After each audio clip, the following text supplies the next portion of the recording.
Bonjour. Alors aujourd'hui, on va regarder, toujours dans le cadre de la leçon 142 pour l'agrégation externe, PGCD, PPCM et ici algorithme, mais aussi 106 pour l'interne, surtout 159 pour l'interne où il est question d'algorithme d'Euclide. Justement, on va parler de l'algorithme d'Euclide. Bien. Alors, commençons par dire ce que fait l'algorithme d'Euclide. On part de nombres. Bon, ici on est dans Z. On va prendre le plus grand en valeur absolue ici. On regarde, on peut se ramener au cas où ils sont positifs, et où lui est strictement plus grand que lui. S'il y a égalité, il n'y a pas d'algorithme d'Euclide, l'algorithme est trivial. L'algorithme d'Euclide consiste à prendre des divisions successives des restes. Alors on commence par 28 par 20, on tombe sur 8, le quotient c'est 1, puis 20 par 8, d'accord ? Le quotient c'est 2, le reste c'est 4, puis 8 par 4, et là, on tombe sur 0. Bien, avec le quotient égale 2. Vous remarquerez qu'on a effectué 3 divisions. Ici, on a R0 égale 28, R1 égale 20, on va poser R2, donc égale 8, R3 égale 4, et on va dire que le nombre de divisions, là, ici, c'est 3. D'accord ? De divisions euclidiennes. Alors, on obtient ici le PGCD de 28 et 20, et on va s'en convaincre plus tard. Pour l'instant, ce que nous permet d'avoir l'algorithme d'Euclide, c'est une identité de Bezout, c'est-à-dire de regarder 4 comme combinaison Z linéaire de 28 et 20, ce qui, en plus du fait qu'il va diviser 28 et 20, va bien nous dire que c'est le PGCD. Alors on part du bas, finalement, on part de la fin. 4 c'est 20 moins 2 fois 8, mais 8 c'est 28 moins 20, et donc en écrivant tout ça, on va obtenir moins 2 fois 28 plus 3 fois 20. Ça y est, on a notre identité de Bezout. L'algorithme d'Euclide peut se faire aussi dans K de X, bien sûr, l'anneau des polynômes sur un corps, mais aussi sur un anneau euclidien A. Alors attention, dans un anneau euclidien, ce n'est pas déterministe, parce qu'on n'a pas unicité de la division euclidienne, on peut même se demander si le nombre d'opérations à faire ne dépend que de A et B, et ne dépend pas du chemin parcouru dans les divisions euclidiennes, dans le choix des divisions euclidiennes. Bon, on peut se demander. Bien, alors maintenant, on va formaliser ce calcul qu'on va faire. On va essayer de comprendre pourquoi l'objet ici divise effectivement tous ces éléments-là et pourquoi on obtient toujours, pourquoi et comment surtout, on obtient, est-ce qu'on a une formule générale ou est-ce qu'à chaque fois on va devoir faire le boulot de redescendre l'escalier de service de 4 jusque là. On aimerait prendre un ascenseur, vous voyez, directement. Et l'ascenseur qui nous amène directement de là à là, ça va s'appeler les polynômes continuants. Donc c'est ça que je vais vous présenter. C'est dans Carnet de voyage en algébrie, chapitre 4, 2.15. Alors, en fait, les éléments qu'on va obtenir ici, là ici, moins 2 et 3, qu'on veut obtenir en un claquement de doigts, sont des polynômes en les quotients successifs obtenus. Bien.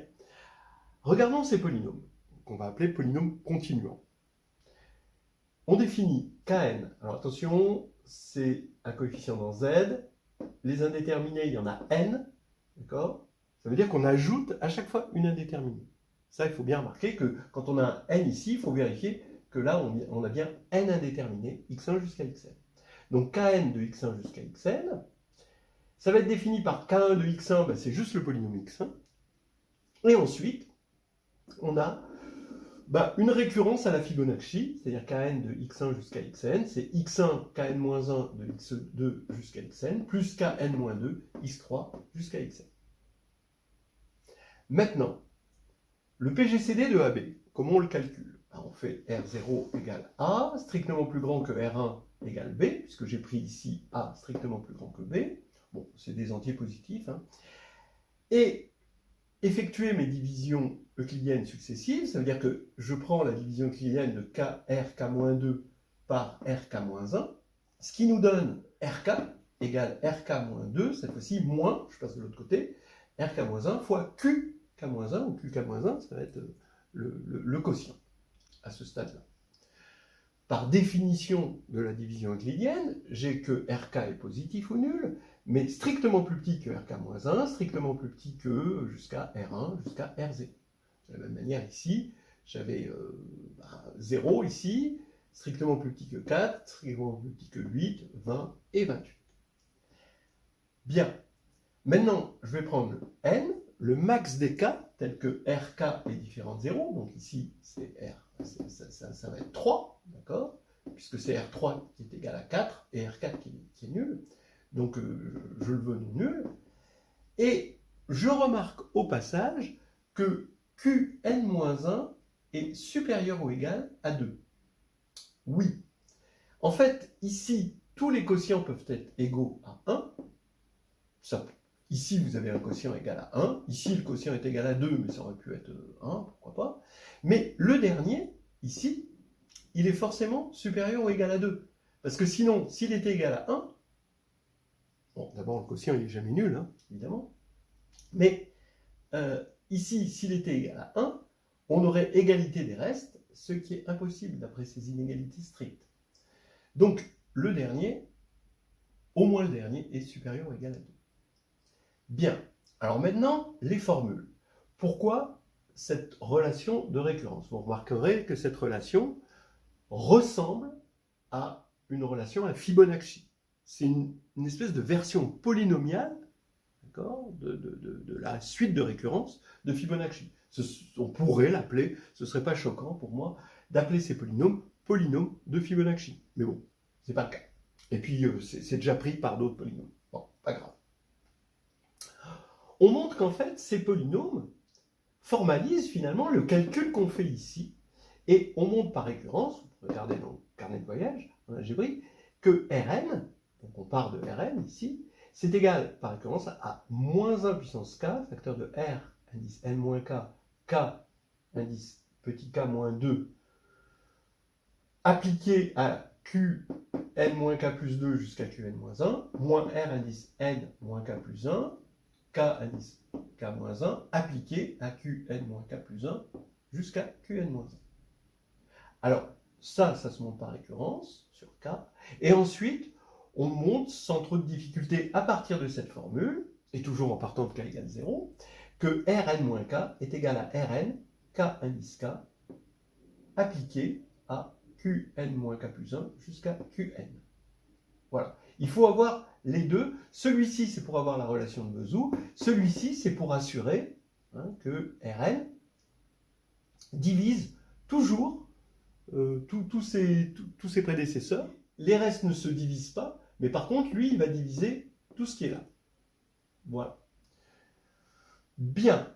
Alors maintenant, on va regarder en particulier ce qui se passe. Évidemment, ce qui nous intéresse, c'est de récupérer A et B pour avoir une relation de Vesoul. Donc il faut faire le cas k égale n, ici. D'accord? Comme ça, on aura A ici et B ici. Effectivement, ça va nous donner Rn égale moins 1 puissance n, facteur de A, k indice n moins 2, appliqué à Q2 jusqu'à Qn moins 1, moins B, k indice n moins 1, appliqué à Q1 jusqu'à Q indice n moins 1. Bien. Et cette relation, avec k égale n, ça va nous donner A égale Rn, k indice n de Q1 jusqu'à Qn, et B égale R indice n de K indice n moins 1 de Q2 jusqu'à Qn. Voilà. Bon, alors, il faut juste faire confiance qu'il y a une petite récurrence qui nous fait faire ça, et que vous pouvez trouver là-dedans.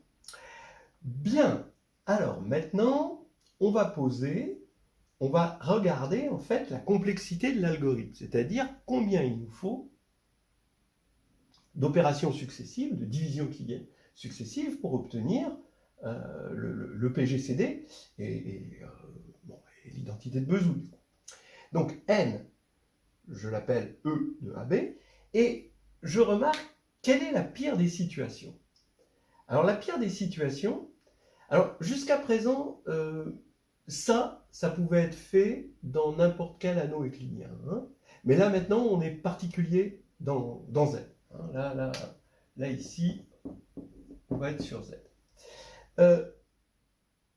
La pire des situations, j'affirme que ça va être quand tous les quotients sont égaux à 1, sont minimaux. Ils sont égaux à 1, et le dernier, évidemment, son minimal, c'est 2, d'après ce qu'on a vu là. Si on regarde Kn de 1, 1, 1, 1, 1 et 2 à la fin, eh bien, on remarque, en mettant ici notre récurrence, en regardant la récurrence des KI, eh bien que c'est le nombre de Fibonacci, Fn plus 2. C'est facile à voir. Alors avec la convention que F0 c'est 0, F1 c'est 1. Et après, c'est la récurrence, on a 1, 2, etc. etc. Bien. Alors, c'est là où je dis que les QI, à partir du moment où ils sont dans Z, on est même dans N, je dirais. Hein, faudrait le dire. On va travailler dans N. Eh bien, ici, alors, donc ce que je dis à partir de maintenant n'est plus vrai pour un anneau euclidien, même pas pour K de X, voilà, hein, parce qu'on va utiliser de la croissance. Il nous faut que les QI soient dans N.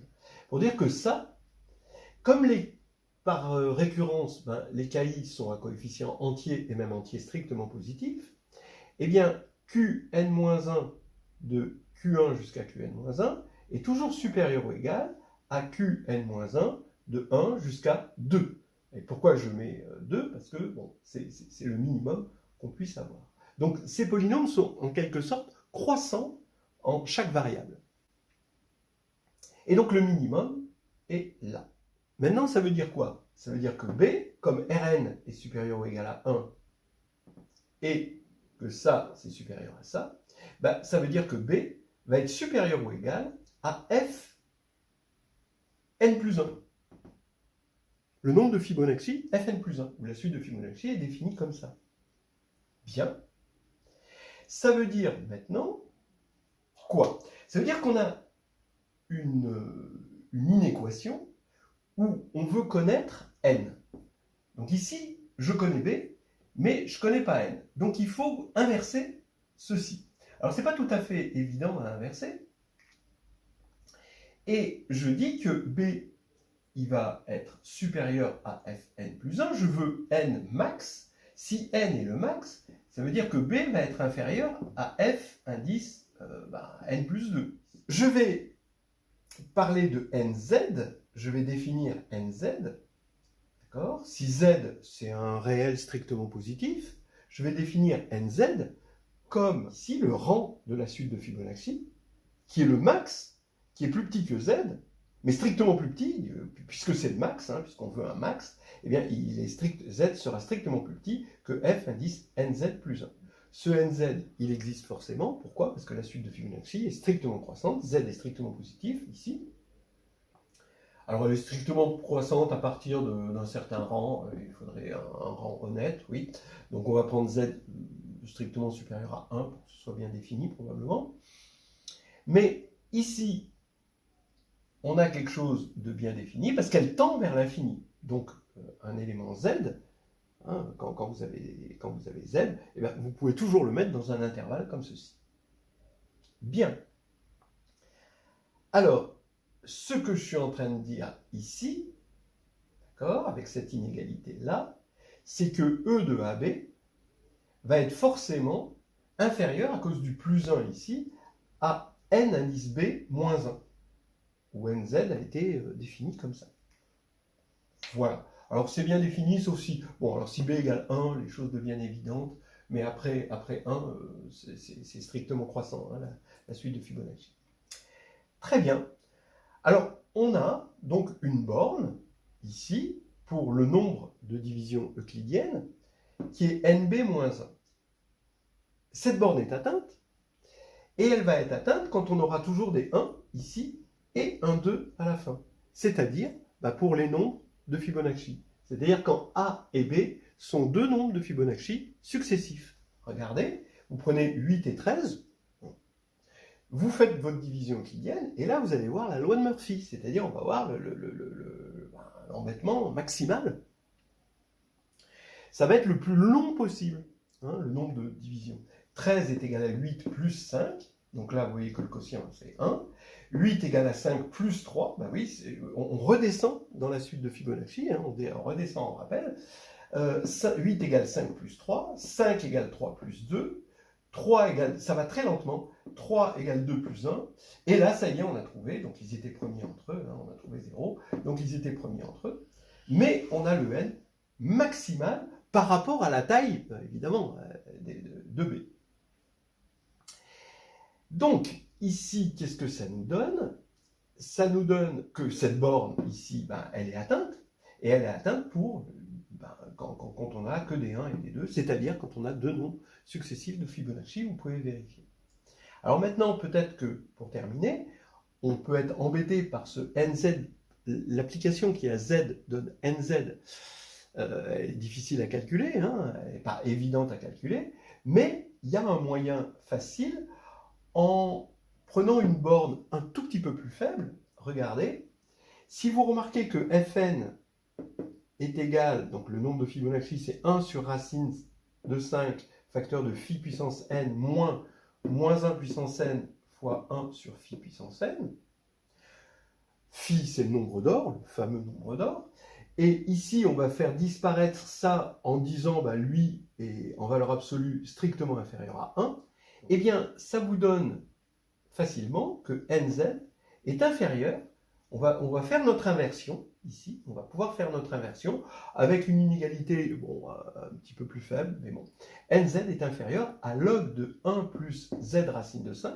Donc ici, on va mettre z ici, hein, z racine de 5 plus 1 à cause du 1 là, sur log de phi, à cause du phi puissance n ici, hein, on aura obtenu phi puissance n, donc sur log de phi, c'est-à-dire ce qu'on peut appeler le log finaire de 1 plus z racine de 5.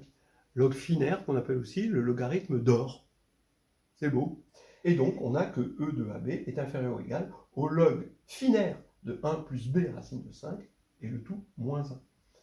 Voilà. Je ne dis pas que ça donne un développement agréable à faire, mais ça donne au moins un petit développement. Ce qui n'est pas agréable dans le développement, il est facile, hein, mais c'est les petits caractères. On n'aime pas, face à un jury, écrire des toutes petites choses, ça prend la tête. On n'est pas forcément le jour J en état de faire ceci, mais au moins, c'est plaçable dans une leçon. C'est assez bien vu de placer ça. Ça vient le premier qui a écrit ça, c'est un certain Delany. Et dans le livre de Knuth, la grande Bible de Knuth, il cite Delany. Ça date du XVIIe siècle, hein, carrément.